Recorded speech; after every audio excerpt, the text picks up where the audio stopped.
The hooding of doctoral graduates is a highlight of commencement. It represents the exceptional achievement of earning a doctoral degree and symbolizes the transition from doctoral candidate to fully recognized academic colleague.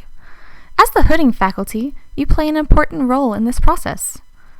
At the beginning of the ceremony, you will be seated separately from your student. When the doctoral hooding portion of the commencement program is announced, you will be prompted by event staff to line up.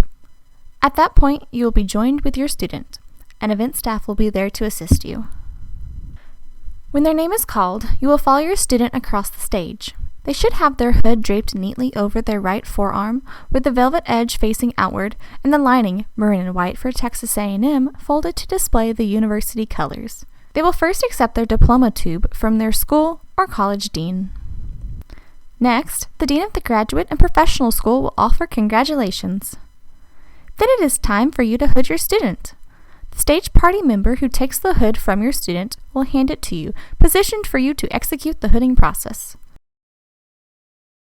Your student will walk to a spot in front of, not on, the hooding box facing the audience. You will step onto the hooding box and carefully place the hood over the candidate's head as it was handed to you. Please do not turn or flip the hood, just place it directly over the candidate's head. After the hooding, you and your graduate exit the stage. You will both be ushered to an offstage location for a photo. After taking the photo, both the newly hooded doctor and you will return to your seats. And that's it!